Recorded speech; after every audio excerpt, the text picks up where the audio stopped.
We live in a world that is just packed with brilliant researchers making these incredible discoveries day in and day out. But have you ever stopped to wonder, how does that amazing breakthrough actually get from a super dense academic journal into the real world? Into the policies that shape our lives? Well, that's the journey we're going to explore today. That critical, and let's be honest, often broken link between science and society. And we'll look at a powerful new tool that's designed to fix it. It's a question that can kind of drive you crazy, right? We have potential solutions to some of our biggest problems, but they're just locked away in research papers. So what's the deal? Why does it feel like scientists and policymakers are speaking completely different languages, like they're living in two separate universes? And believe me, this isn't just some theoretical problem. It has very, very real consequences. Okay, take a look at this number, 0.93%. A recent study dug into over 12,000 research articles in the tourism and hospitality fields, an industry that was practically begging for guidance after the pandemic. And they found that less than 1% of those articles, less than 1%, had any specific actionable advice for policymakers. That is a staggering statistic, and it really shows you just how deep this gap truly is. So here's our game plan for this explainer. First, we're going to clearly define this gap between science and policy.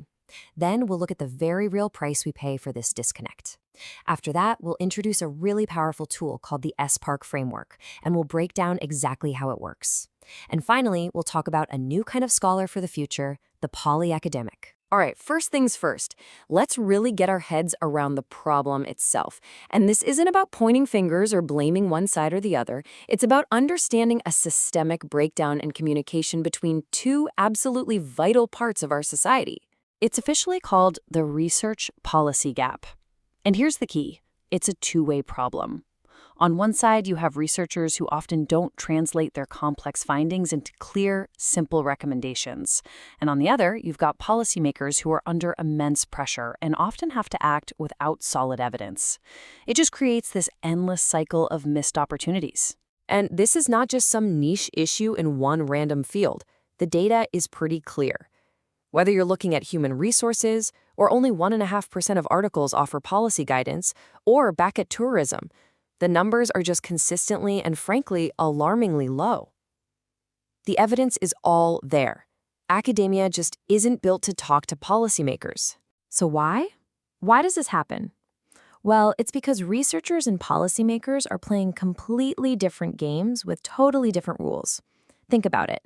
An academic's entire career is built on publishing theoretical, often tiny, incremental bits of knowledge in these top-tier journals.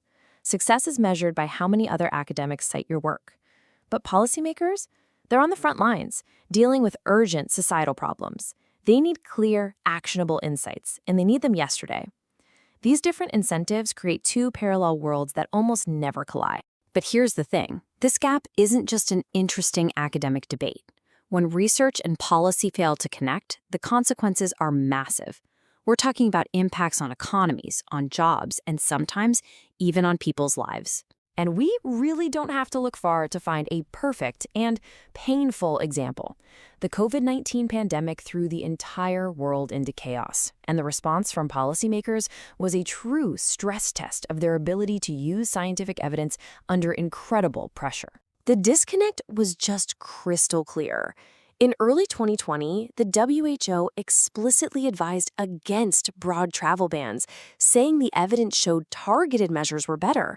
But what happened? Many countries went ahead and slammed their borders shut anyway. The result was an absolutely catastrophic blow to the entire global travel sector. And the price tag for that disconnect? An estimated $4.5 trillion in losses for the global travel and tourism industry in 2020 alone. Not to mention the 62 million jobs that were lost. This is the very real price we pay when policy ignores evidence.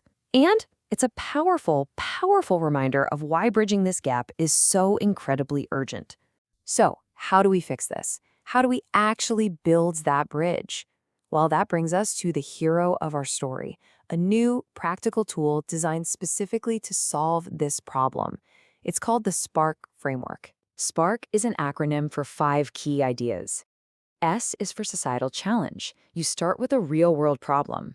P is for pragmatism. Focus on what's actually possible. A is for action. Define what you can do. R is for result. Think about the outcomes. And C, this one's huge, is for connections. Talk to policymakers right from the beginning. And what's really brilliant about SPARC is that it's a dual-purpose tool. In the planning phase, it stops research from being lost before translation by making sure it's relevant from day one. Then, later in the sharing phase, it stops research from getting lost in translation by making sure the findings are crystal clear. It tackles a problem from both ends. Now, theory is one thing, but to see how this actually works, let's follow the journey of two researchers. We'll call them Dr. Alpha and Dr. Beta. They want their work on sustainability to have a real impact. Their goal is super clear. They don't want their findings to just collect dust in a journal. They genuinely want to help businesses and communities fight climate change. So they turn to the SPARC framework right at the very beginning to guide their entire project. So they start with S for societal challenge. They know the problem is climate change, but that's enormous. So using P for pragmatism, they narrow it down to something they can actually tackle: organizational climate action in their local region, which is an area where they, as leadership professors, can make a real difference. And here's where the magic of C for connections comes in. Before they even finalized their research question, they got in touch with local policymakers. And that one conversation was a total game changer. The council told them, hey, don't just focus on the barriers stopping small businesses from taking climate action. Look at the facilitators, the things that actually help them succeed. This one piece of feedback completely reshaped their entire project, making it instantly more useful. Okay, so our researchers, Dr. Alpha and Dr. Beta, have now done their research, and it's grounded in real-world needs from the get-go. But the job is not done. Now they've got to use the second half of the SPARC framework to share what they found, to make sure all their hard work actually leads to change. This is the step where so much good research just gets lost. So here's how they translate their findings into actual action. They found that a lack of awareness was a huge barrier. So instead of just writing that down, their proposed action is to develop simple, easy-to-digest educational materials specifically for busy entrepreneurs. They get their audience. Next, they found regulatory uncertainty was a big problem. So their recommendation isn't some vague call for more clarity. No, it's a specific action. Develop sector-specific climate policies that are tailored to small businesses. By spelling out the action and the final result, more climate action and a stronger low-carbon economy, they show exactly what turning research into policy should look like. This whole process, from planning with the end user in mind to sharing your findings in a way they can actually use, it points toward a whole new identity for researchers, a new way of thinking about what a scholar's role in society really is. And there's a term for this, a policy academic. This isn't just an academic who happens to study policy. It's a scholar who actively builds bridges, who collaborates with decision makers, and who intentionally designs their work to create real-world solutions. It's about seeing impact as a core, non-negotiable part of the job. And really, when you strip it all away, isn't that the ultimate goal?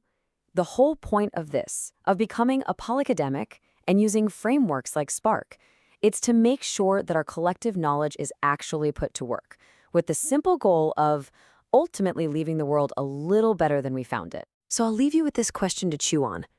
Think about the challenges we're all facing today, in public health, in education, technology, right in our own communities. Which one do you think is in desperate need of a SPARC? Which problem needs researchers and policymakers to finally start speaking the same language? The potential here is absolutely immense.